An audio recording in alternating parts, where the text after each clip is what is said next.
Chapitre 2. La fontaine de la bonne fortune. Haut sur une colline, dans un jardin enchanté entouré de grands murs et protégé par de puissants sortilèges, jaillissait la fontaine de la bonne fortune. Une fois par an, au cours des heures qui séparaient le lever et le coucher du soleil, au jour le plus long de l'année, un malheureux et un seul se voyait accorder la chance de se frayer un difficile chemin jusqu'à la fontaine et de se baigner dans ses eaux, et de recevoir à tout jamais la bonne fortune. Aujourd'hui, des centaines de gens arrivaient de tout le royaume pour atteindre avant l'aube les murs du jardin. Hommes et femmes, riches et pauvres, jeunes et vieux, doués de pouvoirs magiques ou pas, ils se rassemblaient dans l'obscurité, chacun espérant d'être celui ou celle qui parviendrait à pénétrer dans le jardin. Trois sorcières, chacune ployant sous le poids du malheur, se rencontrèrent dans les derniers rangs de la foule et se racontèrent leur détresse tandis qu'elles attendaient le lever du soleil. La première, qui s'appelait Acha, était affectée d'une maladie qu'aucun guérisseur ne pouvait soulager. Elle espérait que la fontaine chasserait ses symptômes et lui accorderait une vie longue et heureuse. La deuxième, qui s'appelait Alteda, s'était vue voler sa maison, son or et sa baguette magique par un sorcier malfaisant. Elle espérait que la fontaine pourrait mettre un terme à son désarroi et à sa pauvreté. La troisième, qui s'appelait Amata, avait été abandonnée par un homme qu'elle aimait tendrement, et elle pensait que jamais son cœur n'en guérirait.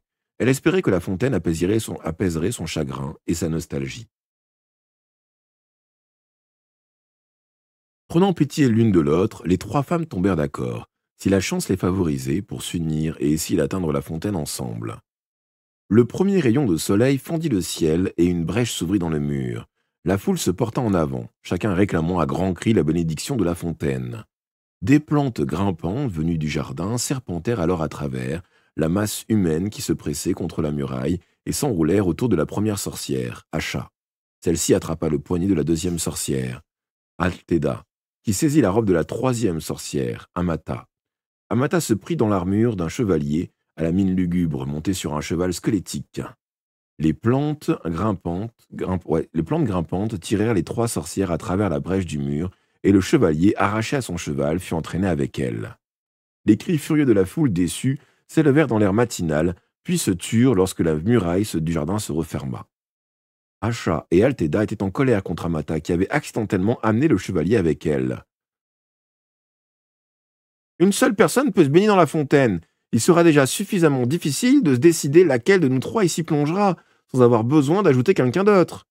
À présent, Sire sans chance, ainsi qu'on appelait le chevalier dans le pays qui s'étendait au-delà des murs, comprit qu'il avait affaire à des sorcières et, comme lui-même n'avait aucun pouvoir magique ni aucune habileté en matière de tournoi ou de duel à l'épée, ni rien d'autre qui pût distinguer des autres un homme sans magie, il fut convaincu qu'il devait abandonner tout espoir d'arriver à la fontaine avec les trois femmes. Il déclara donc son intention de se retirer en retournant de l'autre côté du mur. Quand elle l'entendit, Amata se mit en colère à son tour. « Cœur de lièvre !» le gronda-t-elle. « Tirez votre épée, chevalier, et aidez-nous à atteindre notre but !» Ainsi, les trois sorcières et le chevalier mélancolique s'aventurèrent dans le jardin enchanté où des herbes, des fruits et des fleurs rares poussaient en abondance de chaque côté des sentiers baignés par la lumière du soleil. Ils ne rencontrèrent aucun obstacle jusqu'à la colline au sommet de laquelle se trouvait la fontaine. Là, cependant, enroulé autour du pied de la colline, il y avait un ver, blanc, monstrueux, boursouflé et aveugle. À leur approche, il tourna vers eux une tête affreuse et prononça les paroles suivantes. « Payez-moi avec la preuve de votre douleur !» Sire sans sens tira son épée et tenta de tuer la bête, mais sa lame se cassa net. Puis Alteda jeta des pierres au ver, tandis qu'Acha et Amata essayaient tous les sortilèges qui auraient pu le soumettre ou l'envoûter, mais le pouvoir de leur baguette magique n'était pas plus efficace que les pierres de leurs amis ou l'acier du chevalier. Le ver refusait de les laisser passer. Le soleil s'élevait de plus en plus haut dans le ciel, et Acha, désespéré, se mit à pleurer. Le grand ver appuya alors sa tête contre celle d'Acha, et but les larmes qui coulaient sur ses joues. La soif apaisée, il s'écarta en ondulant et se volatilisa dans un trou du sol. Se réjouissant de sa disparition, les trois sorcières et le chevalier entreprirent d'escalader la colline, persuadés qu'ils atteindraient la fontaine avant midi. Parvenus à mi-hauteur, cependant, ils trouvèrent devant eux ces mots inscrits dans le sol. Payez-moi avec le fruit de votre labeur. Sire Sanchance prit son unique pièce de monnaie et la posa sur le flanc herbeux de la colline, mais elle roula sur la pente et fut perdue. Les trois sorcières et le chevalier poursuivirent leur escalade. Pourtant, ils eurent beau marcher pendant des heures, ils n'avaient pas avancé d'un pas. Le sommet ne s'était pas rapproché, et l'inscription était toujours gravée dans la terre, devant eux. Ils étaient tous découragés, tandis que le soleil s'élevait au-dessus de leur tête et commençait à redescendre vers l'horizon lointain. Mais Altheda marchait plus vite et avec plus de force que les autres et elle les exhortait à suivre son exemple, bien qu'elle ne parvint toujours pas à monter plus haut sur la colline enchantée. « Courage, mes amis, n'abandonnez pas !» s'écria-t-elle en s'épongeant le front. Alors que les gouttes de sueur luisantes tombaient sur le sol, l'inscription qui leur barrait le chemin s'effaça, et ils s'aperçurent qu'ils pouvaient à présent recommencer à monter. Enchantés de la disparition de ce deuxième obstacle, ils se hâtèrent en direction du sommet, avançant le plus vite possible jusqu'à ce qu'ils aperçoivent enfin la fontaine qui étincelait comme du cristal dans un berceau d'arbres et de fleurs. Avant de pouvoir l'atteindre, cependant, ils se retrouvèrent devant un cours d'eau qui coulait tout autour du sommet de la colline, leur interdisant le passage. Dans les profondeurs de l'eau claire, une pierre lisse portait ces mots. « Payez-moi avec le trésor de votre passé. » Sir Malchance essaya de franchir le cours d'eau en flottant sur son bouclier, mais il sombra. Les trois sorcières le tirèrent de l'eau, puis tentèrent à leur tour de sauter le ruisseau, mais il refusait de les laisser passer, et pendant ce temps, le soleil continuait de descendre dans le ciel.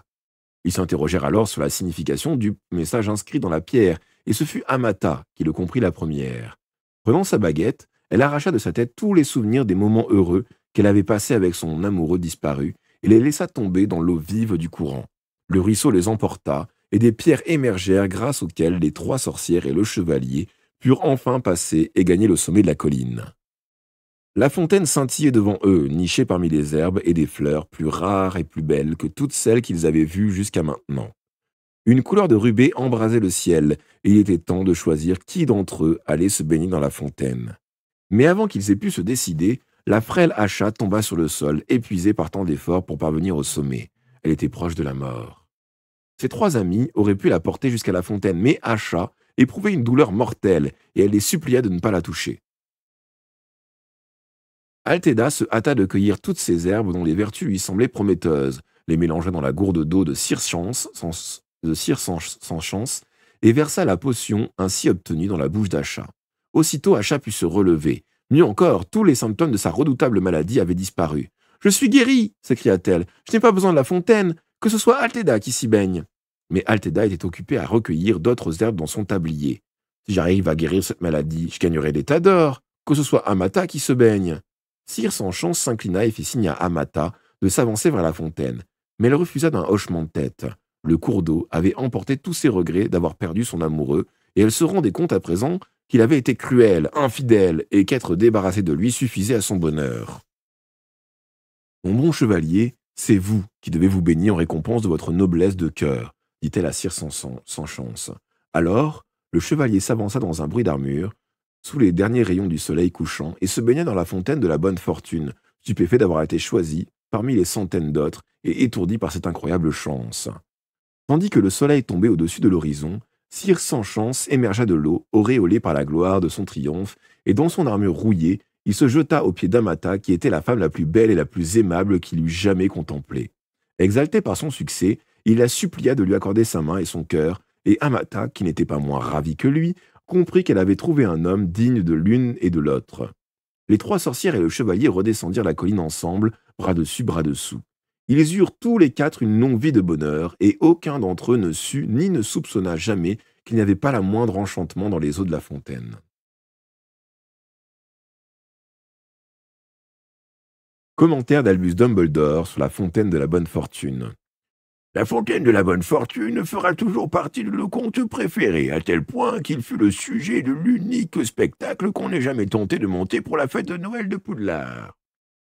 Notre maître de botanique de l'époque, le professeur Herbert Biry, quitta finalement Poudlard pour enseigner à l'AAADS, Académie d'art dramatique des sorciers, où, me confia-t-il un jour, il conserva une très profonde aversion pour toute idée de représentation scénique de cette histoire, convaincu qu'elle porte malheur. Donc, je disais, notre maître de botanique de l'époque, le professeur Berbère Biri, un adepte enthousiaste du théâtre amateur, proposa une adaptation de ce conte bien aimé des enfants afin d'offrir aux enseignants et aux élèves un divertissement de choix à l'occasion de Noël. J'étais alors un jeune professeur de métamorphose et Herbert m'avait confié les effets spéciaux qui comportaient la fourniture d'une fontaine de la bonne fortune en état de fonctionnement et d'une verte colline miniature sur laquelle nos trois héroïnes et notre héros donneraient l'illusion de marcher tandis qu'elles s'enfonceraient lentement sous la chaîne pour disparaître peu à peu à la vue. Je crois pouvoir dire sans aucune vanité que ma fontaine et ma colline jouèrent toutes deux avec bonne volonté le rôle qui leur avait été confié. Hélas, on ne saurait en dire autant du reste de la distribution, sans parler pour l'instant des frasques du gigantesque verre que nous avait procuré notre enseignant, en jouant aux créatures magiques, le professeur Sylvanus Brûle-au-Pot. L'élément humain se révéla désastreux pour le spectacle. Le professeur Biri, dans son rôle de metteur en scène, avait dangereusement négligé l'imbroglio sentimental qui couvait sous son nez. Il ne savait pas que l'élève qui jouait Amata avait été la petite amie de celui qui jouait Cire sans chance, et que leur liaison avait pris fin 1 heure avant le lever du rideau, c'est-à-dire au moment où Cire sans chance avait transféré son affection sur Acha. Il me suffira de dire que nos chercheurs de bonne fortune n'arrivèrent jamais au sommet de la colline. Le rideau s'était à peine levé que le verre du professeur Brûle-au-Pot, identifié à présent comme un serpent-cendre. Voir les animaux fantastiques pour une description complète de ce curieux animal qui ne devrait jamais être volontairement introduit dans une pièce lambrissée de bois et qu'il ne faut surtout pas soumettre à un sortilège d'empiffrement. Soumis à un sortilège d'empiffrement, explosa dans une pluie de flamèches brûlantes et de poussière, remplissant la grande salle de fumée et de débris de décor, tandis que les énormes œufs enflammés pondus par la créature au pied de ma colline embrasaient le plancher. Amata et Acha s'affrontaient, engageant un duel si féroce que le professeur Biri fut pris dans leur feu croisés. Le personnel dut évacuer la salle car l'incendie qui faisait rage sur la scène menaçait de tout ravager, et le divertissement se conclut dans une infirmerie surchargée. Il fallut plusieurs mois pour que la grande salle soit débarrassée de son piquant arôme de bois brûlé. Plus longtemps encore pour que la tête du professeur Biri retrouve ses proportions habituelles, et que la période de mise à l'épreuve du professeur Brûle-au-Pot soit levée. Le professeur Brûle-au-Pot a survécu à pas moins de 62 périodes de mise à l'épreuve au cours de sa carrière de professeur de soins aux créatures magiques. Ses relations avec mon prédécesseur à Poudlard, le professeur Dippet, ont toujours été tendues, le professeur Dippet le considérant comme quelque peu imprudent. À l'époque où je devins directeur, cependant, le professeur Brûle-au-Pot s'était considérablement assagi, même si certains ont exprimé le point de vue cynique selon lequel le fait de n'avoir plus qu'un membre et demi l'obligeait à adopter un rythme de vie plus paisible.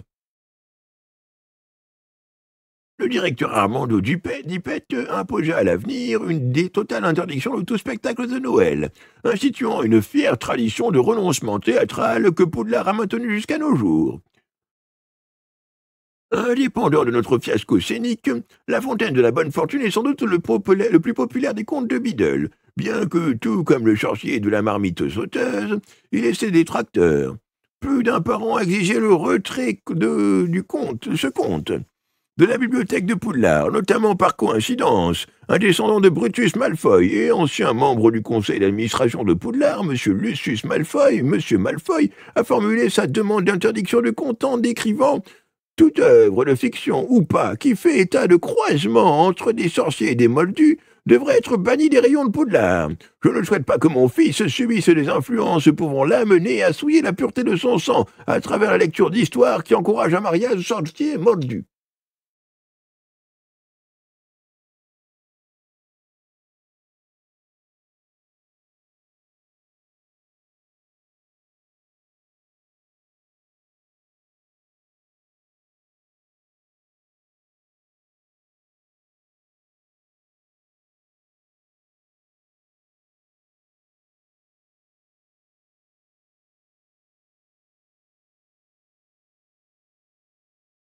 Mon refus d'enlever le livre de la bibliothèque fut approuvé par une majorité des membres du conseil d'administration. J'ai répondu à M. Malfoy en lui expliquant ma décision. Le soi-disant famille de sang pur ne maintiennent leur prétendue pureté qu'en supprimant de leurs arbres généalogiques les moldus et nous nés moldus, ou en mentant sur leurs origines. Ils tentent ensuite d'imposer leur hypocrisie aux autres en nous demandant d'interdire des œuvres qui traitent de vérité qu'eux-mêmes cherchent à nier. Il n'existe pas de sorcière ou le sorcier dont le sang n'ait pas été mélangé avec celui de Moldu, et je considère donc comme à la fois illogique et immoral de retirer du domaine de connaissance de nos élèves des livres qui abordent ce sujet. Ma réponse a suscité plusieurs autres lettres de M. Malfoy, mais comme elles consistaient essentiellement en remarques et désobligeantes sur ma santé mentale, mes origines familiales et mon hygiène, leur rapport avec ce commentaire n'est que très lointain. Cet échange a marqué le début de la longue campagne que M. Malfoy a menée pour me destituer de mon poste de directeur de Poudlard et de celle que j'ai moi-même entreprise pour mettre un terme à sa position de mangement favori de Lord Voldemort.